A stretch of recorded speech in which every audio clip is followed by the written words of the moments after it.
त्वदीय रूपम् शिवमेकरूपम् कालोयरूपम् भवताम् न वेदी लक्ष्मीर्वताम् पूर्वसहस्ररूपम् शिवमेकधान्याम् भरितम् वदन्ति। आज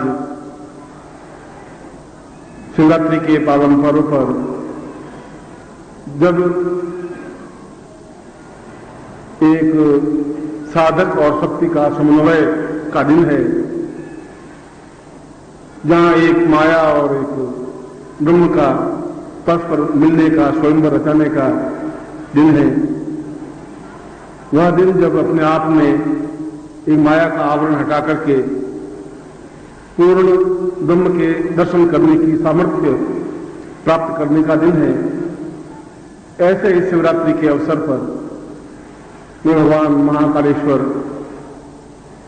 और जगत जननी मां पार्वती, भगवती लक्ष्मी और जीवन के समस्त पुण्यों को उदय करने वाली उस आराध्या पराम्बा से प्रार्थना करता हूं कि मेरे इन शिष्यों के जीवन में पवित्रता, दिव्यता, चैतन्यता आवे।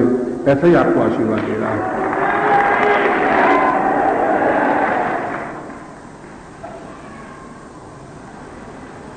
इस सूत्र के इस श्लोक में दो तीन बातें ध्यान रखने की हैं, क्योंकि यह समय प्रवचन का नहीं है, केवल आप जो आगे क्रियान्विति करने जा रहे हैं, क्रिया करने जा रहे हैं, मैं उसको थोड़ा सा आपको समझा देना चाहता हूं। हम उस पारमेश्वर की स्थापना, पूजन, अर्चन, चिंतन, मनन करने जा रहे हैं, जिसके बारे में भगवान ब्रह्मा ने स्वयं अपने चारों मुंहों से उनकी स्तुति करते हुए कहा है कि वह अपने आप में ही चैतन्य है, क्योंकि उसके चार मुंह से चार वेदों की रचना हुई, ऋग्वेद, यजुर्वेद, सामवेद, अथर्ववेद। और आपको ये जानकर के आश्चर्य होगा कि चारों वेदों का प्रारंभ भगवान शिव के पारदेश्वर के अर्चन से हुआ है, और उन चारों वेदों का समापन भगवान पारदेश्वर के अर्चन से ही संपन्न हुआ है।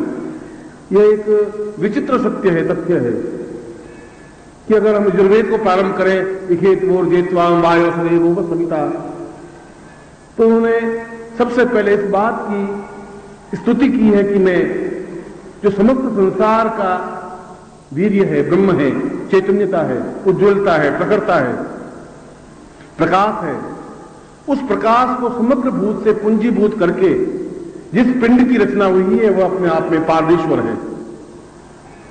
और उस पारदेश्वर जो क्षय नहीं होता, पारा समाप्त होता ही नहीं। पारे को आप जलाओ तो समाप्त नहीं होता, उड़ाओ तो समाप्त नहीं होता, पारे के टुकड़े कर दे तो समाप्त होता ही नहीं। पारा तो दूसरी चीजें तो समाप्त होती हैं, पत्थर अपने आप में रेत बन जाता है, खत्म हो जाता है, दूसरी कोई भी चीज का क्षरण हो जाता है, पर पारद का क्षरण होता ही नहीं। और फिर उसको पूंजीभूत करके, पुष्टिभूत करके एक रस की उत्पत्ति करना, वो अपने आप में ही पवित्र है, वो अपने आप में ही चैतन्य है, वो अपने आप में ही दिव्य है, क्योंकि चारों वेदों का प्रारंभ, चारों वेदों का सार, चारों वेदों का पूंजीभूत स्वरूप अपने आप में पारदेश्वर है। और उन्होंने उस पारदेश्वर में ऐसी कोई स्तुति नहीं की कि वो भगवान शिव है। उन्होंने कहा कि वह जिसके घर में स्थापित है, वो अपने आप में ही पूर्ण प्राप्त है, क्योंकि माया और ब्रह्म का पूर्ण समन्वय है। व्यक्ति के जीवन में दो चीजें रह सकती है, माया रह सकती है, ब्रह्म रह सकता है, या दोनों का समागम रह सकता है। जब आप ध्यानस्थ हो तब आपको ब्रह्म के दर्शन हो, और फिर आप गृहस्थ हो जाएं तो फिर आपके सामने शोक, दुख, पत्नी, पुत्र, बंधु, बांधव, नौकर, चाकर, ये सब कुछ होगा। ये माया का आवरण है, मगर हम माया के आवरण को भेद नहीं पाते, तोड़ नहीं पाते, हम माया में लिप्त हो जाते हैं। और माया अपने आप में एक वैश्या की तरह होती है, जो मन को, मस्तिष्क को भ्रमित कर देती है। वो एक बुद्धि है जो मस्तिष्क को सत्यानाश कर देती है, वो ब्रह्म तक पहुंचने नहीं देती। वो कहती है क्या होगा इससे, ये स्थापन करने से क्या हो जाएगा, नहीं स्थापन करने से क्या हो जाएगा, सत्य तो मेरी पत्नी है, मेरे पुत्र हैं, मैं जिंदा हूं। ऐसे भोगवादी व्यक्ति क्षणांश होते हैं। ऐसे गलियों में सैकड़ों मर गए हैं और सैकड़ों मर रहे हैं, उनके नाम आपको हमको याद ही नहीं है। जिस गली में भी आप जाएं और उस गली में यदि आप 100 साल का इतिहास देखें तो उस गली में कम से कम 100 व्यक्ति तो मरे ही होंगे पिछले 50 वर्षों में, 100 वर्षों में। उनके नाम किसी को याद नहीं है, क्योंकि वे भोगवादी थे, वे केवल मायावादी थे। मगर जिसके घर में पारमेश्वर स्थापित है, उसके घर में अकाल मृत्यु नहीं हो सकती, उसके घर में ऋण नहीं रह सकता, कर्जा नहीं रह सकता, उसके घर में दुर्भिक्ष नहीं आ सकता, उसके घर में पीड़ाएं नहीं आ सकती, उसके घर में माया का आवरण नहीं रह सकता। वो अपने आप में चैतन्य बन जाता है, शुद्ध बन जाता है, परिष्कृत बन जाता है। ऐसा ऋग्वेद के प्रारंभ में, यजुर्वेद के प्रारंभ में और सामवेद अथर्ववेद के प्रारंभ में कहा है।